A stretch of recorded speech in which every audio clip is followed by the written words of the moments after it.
On the Edge with April Mahoney Brains. Here, this is the place where the conversation is pointed, the guests are sharp, and the responses are never dull. Welcome home, Brains. Coming to you straight from San Diego, California. Let's welcome our host, April Mahoney. Well, hello, Brains, and welcome back to On the Edge with April Mahoney. You're home. You are at the spot. This is the place where the conversations are pointed, the guests are sharp, and the responses are never dull. Today, our guest, right over there, Denise Anderson, is coming in from Saskatchewan, Canada. Well, actually from Regina. Okay, we call her Regina. They call her Regina. Saskatchewan, and that is in Canada. I used to work there. Not very often in that part, but I've been through there. Nice, quaint town. So we're going to talk today a lot about love and relationships. You know, our relationships with our kids, if we have to consciously uncouple, and also the relationships that we have with our Father.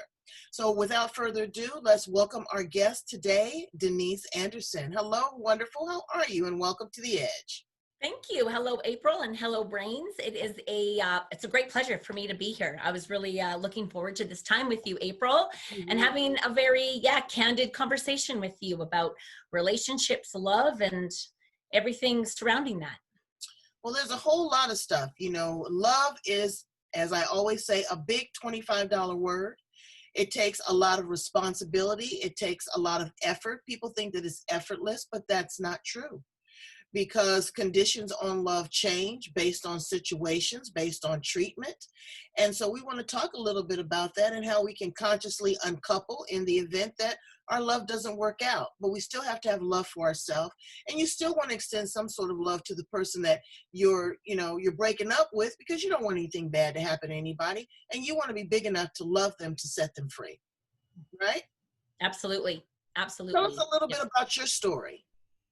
Well, my story, the book that I wrote was, it's called Small Town Divorce. So I don't get into the nitty gritty necessarily of the actual uncoupling of my relationship.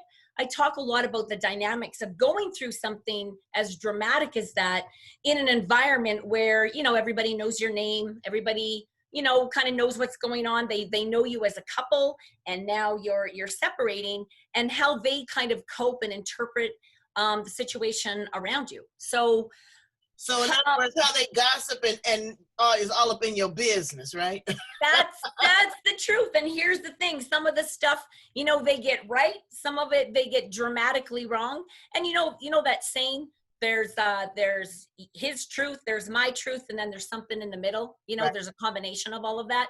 But what I found is a lot of people want to fill in the gaps of what they don't know.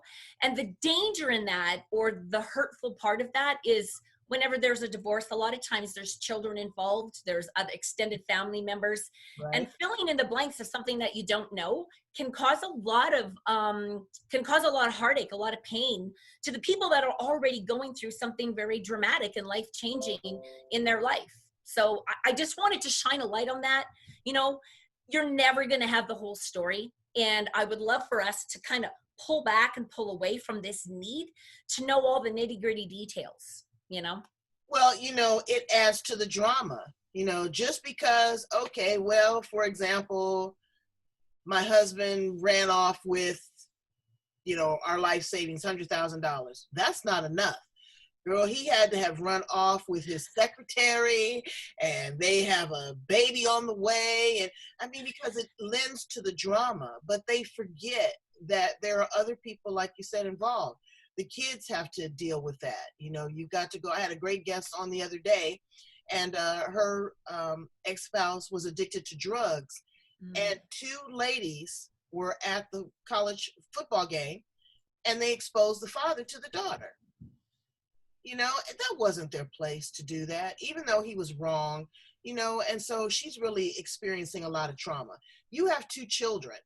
How did this impact your children with regards to you breaking up? And was that a very difficult conversation? Absolutely. Yes, it was a difficult conversation. And I can't lie. I believe it's still, is difficult for them. Everybody wishes for their parents to stay together.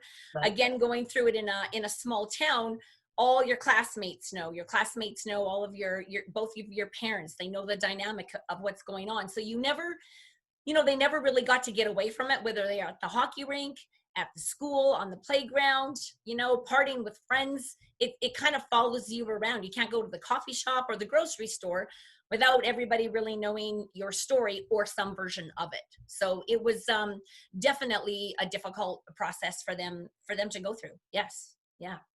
And then, you're always being looked at as with a side eye. A lot of times parents really try to shield their children from what's going on. And I tell people all the time, your children live in the household, they're with you. They hear everything, they know everything, to a degree. And this impacts them and their relationships, how they're going to treat their mate moving forward. What kind of encouraging words did you give to your children to get through it? Yeah, you know what? So again, my two boys, there's 4 years between them. So I found that the conversations that I had with the older one were different than the one that was a little bit younger. Obviously, they're at different stages in their life. So you know what? Rather than me so much doing the talking, I wanted to listen. I wanted to hear from their perspective, what they were going through in their own heart and in their own minds. I definitely reassured them that not all relationships have to end in divorce, that ending a relationship also isn't the end of the world, that sometimes that does happen. And you really want to find your own space and your own truth within you when you are getting together with somebody in your own relationship. So I was very young when I got together with my spouse, 18 years old, and when I look back, it's like, I hardly knew who I was. Did I love myself? Absolutely not. I was looking for a lot of things from him that really it was up to me to be able to give to myself, which is kind of a lifelong process. But the earlier that you can learn that stuff is not relying on this partner outside of you to fill up an empty cup inside. I've encouraged them to fill up their own cup in their own life emotionally, in all aspects of life, so that you partner with somebody to enjoy the fruits of that, to have somebody there supporting you and loving you, but you're not necessarily dependent on that person to provide all these emotional needs that you're struggling to provide for yourself. So that's a big message of mine, is filling up our own cups, which leads to self-love, the topic of love, coming and learning to love yourself and appreciate yourself and accept all those parts of yourself that maybe aren't so polished, April, let's just say. We all have those unpolished. Exactly. And that's a great segue, talking about filling up your own cup and understanding that all relationships are not the same, even the relationships with our fathers. Now, you are writing a new book, and you said that you went into this marriage at a very early age, at 18 years old.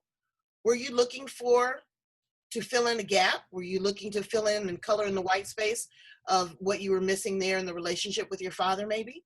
You know what? I don't have any doubt that there's truth in that. And I really didn't realize that, pretty much after I was divorced and did some soul searching, I definitely discovered that. And what I'm discovering is that is the case for so many people, certainly the clients that I'm working with. The millennials these days are calling it like daddy issues. Oh, you have daddy issues. And dating in my 40s and being with gentlemen that are, 40 to 50 years old, I identified. I'm not trying to jump down there and get you somebody 32, 33.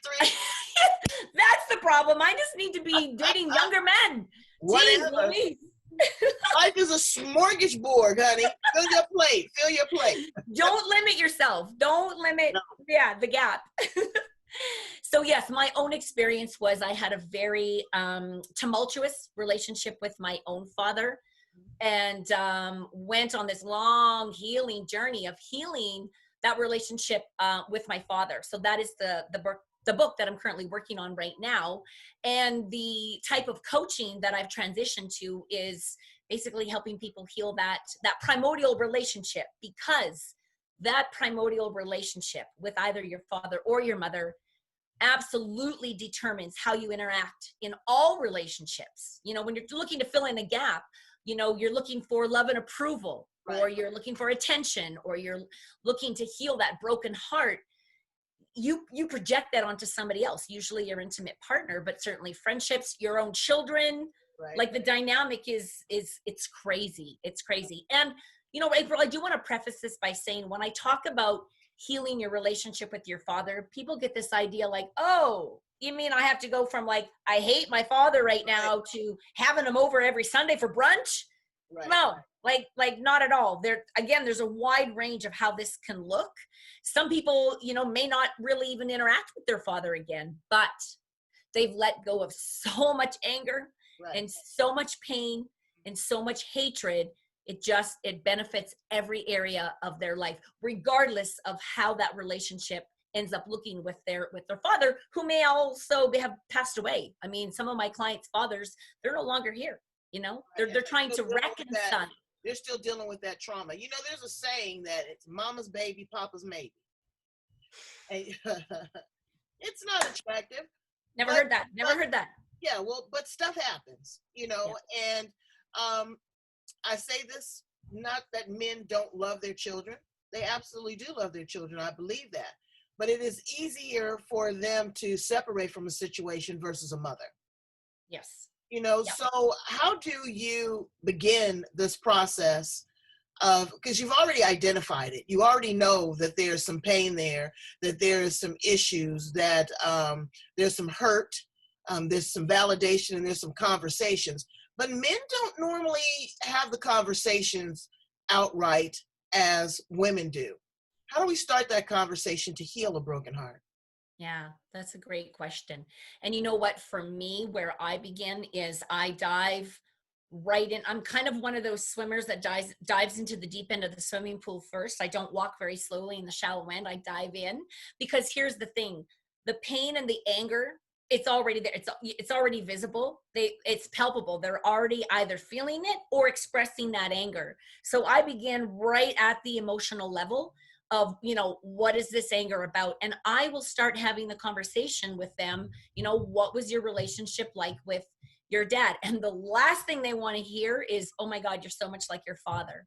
But here's the thing, I call it intergenerational healing. We just keep creating the same patterns over and over, generation after generation after generation, because somebody needs to come along and break that chain, right? So how that dad was, so let's just say a man experienced a dad that was very emotionally detached, didn't express a lot of love, you know, so a father could then come and overcompensate for that, which also isn't good. You know, they could. Right.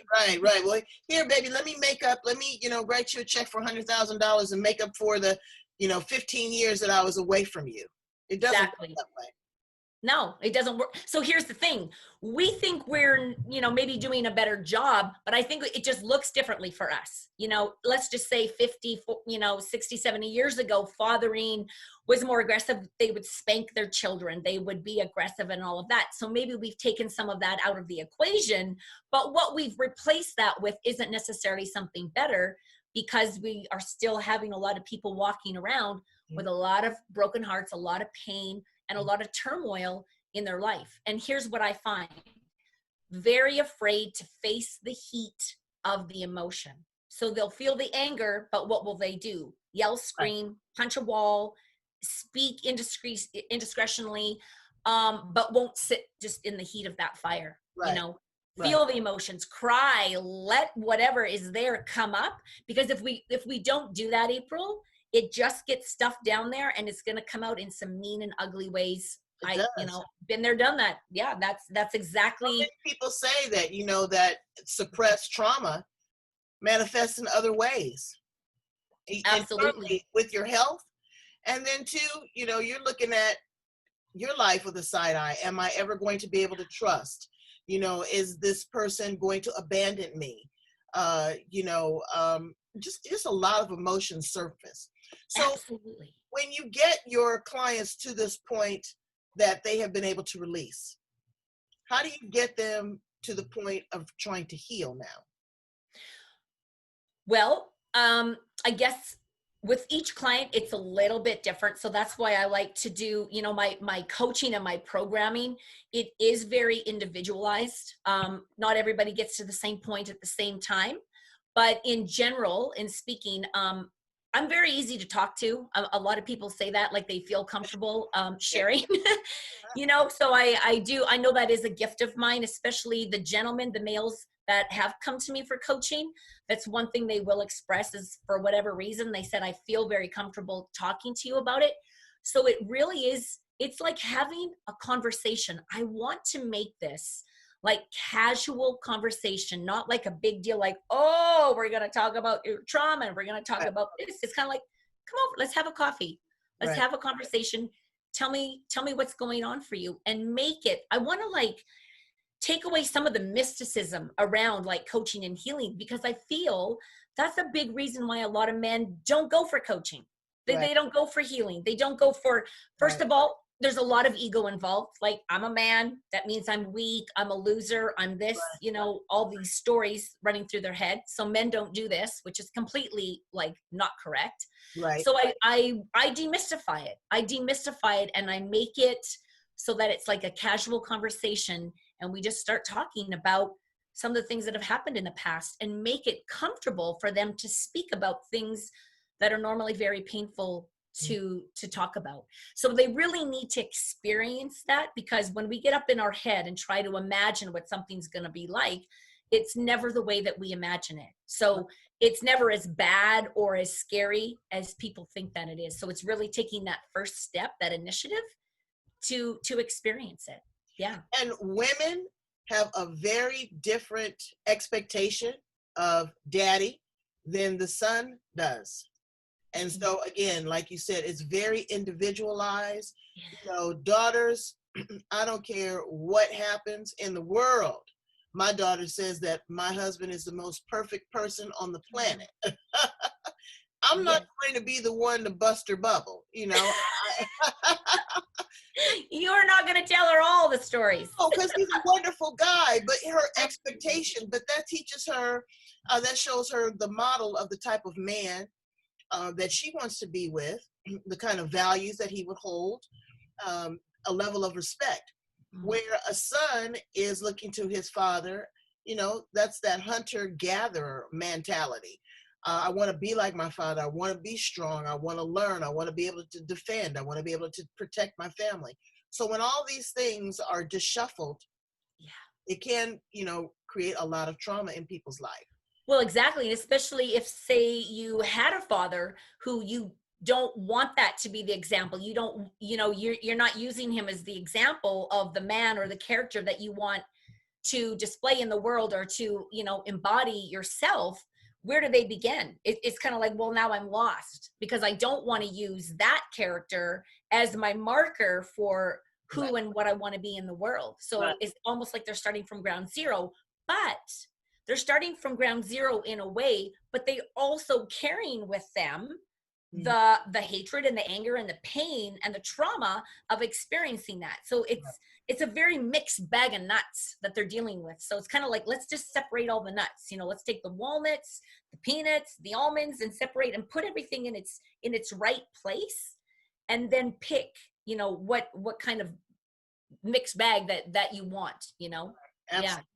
Absolutely. So let's talk about some mixed bags. Now, you are divorced, Tell me, what are you looking for in your next suitor? Oh, I had no idea this question was coming. Sure, why not? We want to know what's going on and what's rattling around in your brain. And now that you've been able to edit and filter and, kind of step back and look at the inventory. There you go. I have sampled. No, honestly, April, it's a great question. And it's definitely shifted. So my experience when I became divorced, so it was literally right around my 40th birthday, which I did struggle with, right? Because I had a lot of that age stuff come up around, like, now I'm 40 and I'm single. Right. And I had never dated as an adult. Ever. I didn't know what it was like to date. I was 18 years old. I was already out of the dating scene. So I didn't even know how to date. I didn't even know what it entailed or what it was going to look like. So yes, I've dated gentlemen that are much older than me, gentlemen that are younger than me. And I would say what I'm looking for now is, because I feel, not that I'm perfect, like by any means, I haven't done all the self-healing work. I believe that's a lifelong process. Right. But what would be important to me in a man, what is important to me in a man, is a high level of awareness and consciousness. He is emotionally aware and takes responsibility. I think the hardest thing for me in that dating process was having somebody's emotions projected onto you, right? It's like you show up innocently in a moment, and their abandonment issues or anger issues come up. And what we do is project that onto one another. So to either be aware that they've done it, or to be aware enough that they're not projecting those issues onto you. So they definitely had to have done some of their own inner work and have that level of awareness. And honestly, needs to be funny, make me laugh, want to have fun, enjoy life's pleasures, and just, I mean, be serious on one hand, but not take life so seriously. Definitely, I am a go with the flow kind of person. In the moment, anything can change on a dime. I'm really great at going on the fly. And somebody who's very structured and organized, that can drive them crazy.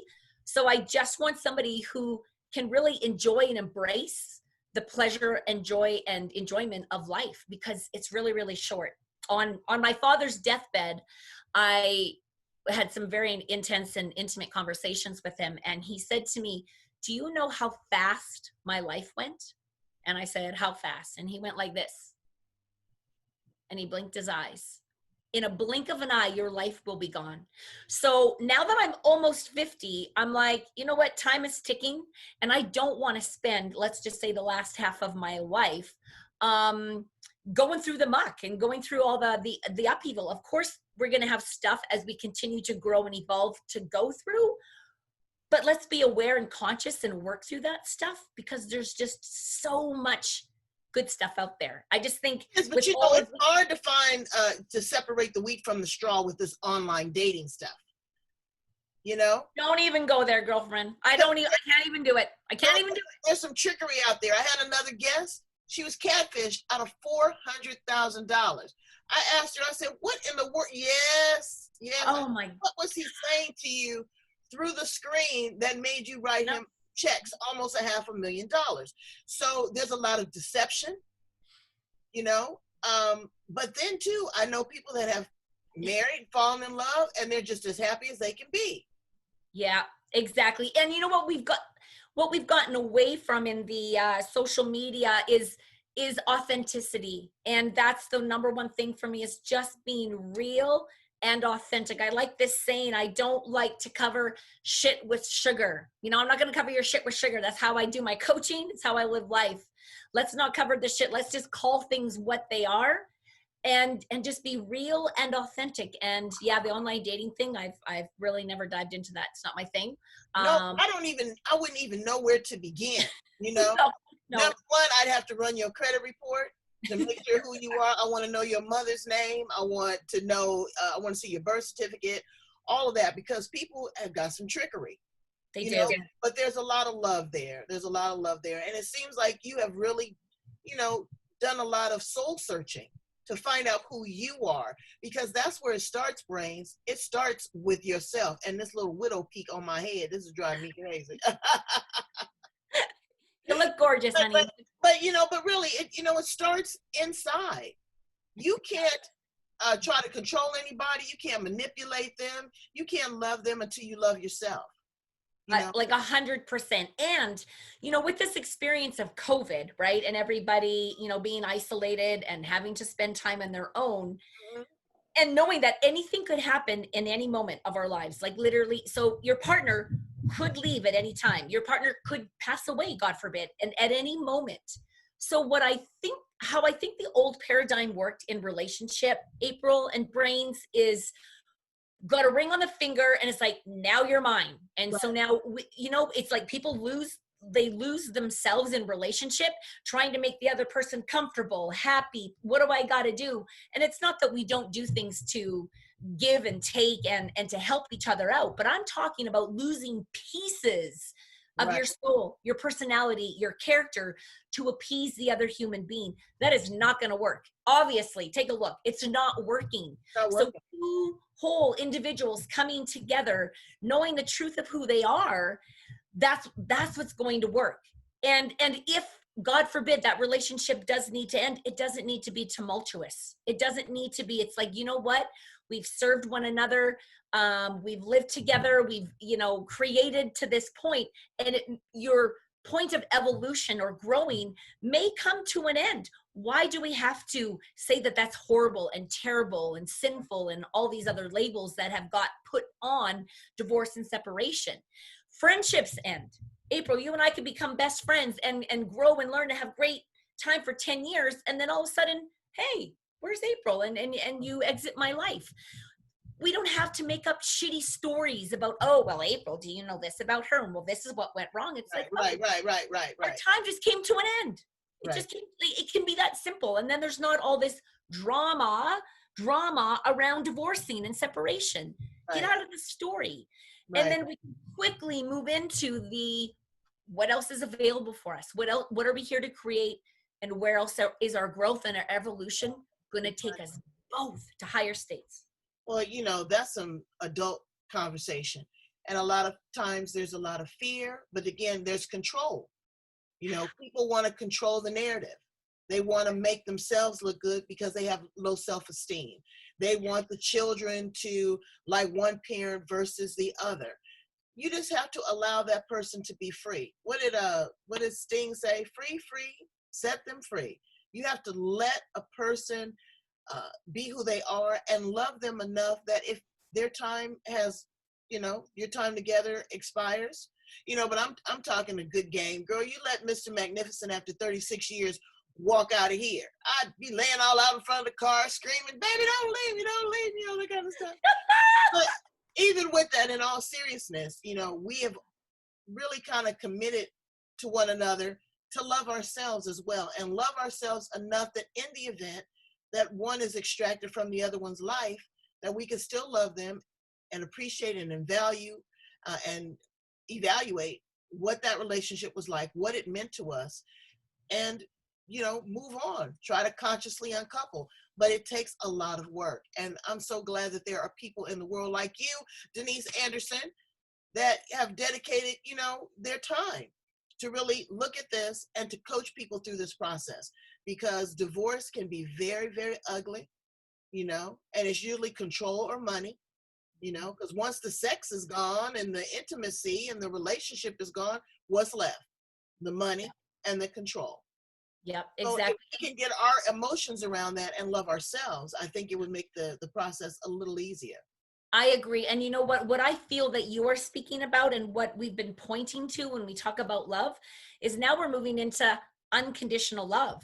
I mean, if love is conditional, that's not love. And that's what we've been programmed to believe, that love looks a certain way. Love acts a certain, like love is, and they defined it.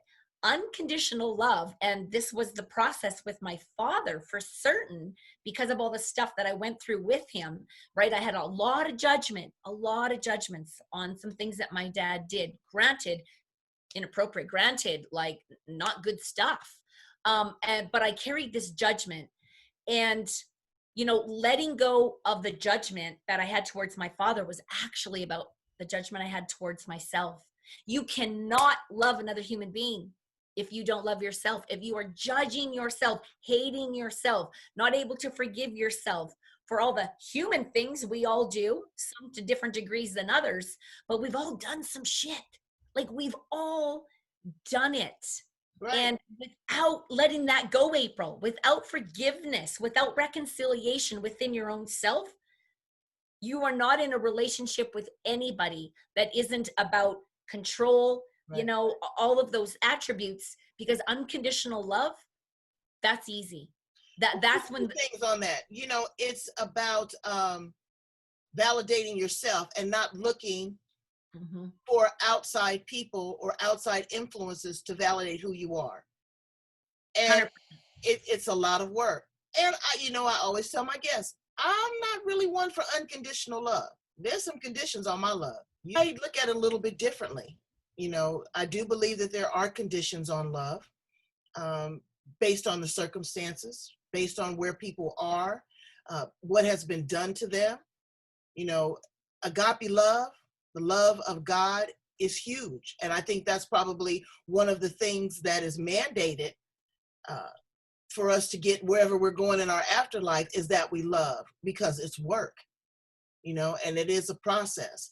But there are great people like you, like I said, Denise Anderson, that are really, really doing the deep dive, doing the soul searching, and helping people find at least answers to the questions. Sometimes we may not be able to work through this. We don't want it to manifest into alcoholism, into drugs, into abuse, into self-hate. There's a whole lot of other adjectives that we could use, but we want to be able to have tools, resources, and a level of understanding, a conversation, someone that understands where we are and where we aspire to be. And that's you. Tell my brains, please, how to get in contact with you, wonderful. Well, they can contact me on my website, www.deniseanderson.net. I'd be happy to send the brains a free copy of my book if they are interested in taking a look at that. And they can also check me out on Facebook, my YouTube channel, or Instagram as well. Well, you are all over the planet and you are doing amazing things. And I don't know if I'm looking forward to you as a beautiful single woman of a mature age, or if I'm looking to get the wedding invitation to come to Saskatchewan. You know what? Toss the coin, because I have no idea which way this is going either. But what I do know is what feels great inside is that either way, like, my happiness literally is coming from inside. It won't be defined about whether I'm in a relationship or not. I've got that happiness and that self-love going on, and that's where it's at. So what happens externally, well, let's just wait and see and find out. Now it just gets interesting. Well, the most important thing is that you've fallen in love with yourself. Yeah. So, Brains, I need you to fall in love with me. Right here on the edge. Please go and subscribe right now, not tomorrow, not next week, but right now, to the YouTube channel, to the Blog Talk Radio podcast. Follow me on Instagram, Twitter, LinkedIn. I only pick a few platforms because that's where my audience resonates. That's where we find the love, right there and right here. So thanks again, Denise Anderson. Come back. When the book is available, let us know. Brain, she's offering you a free copy of her book. I would take advantage of it. I really would. She's great. Thank you so much for being here on the edge, baby. Have an amazing day. Thank you, April. It was my pleasure. Much love to you. You too.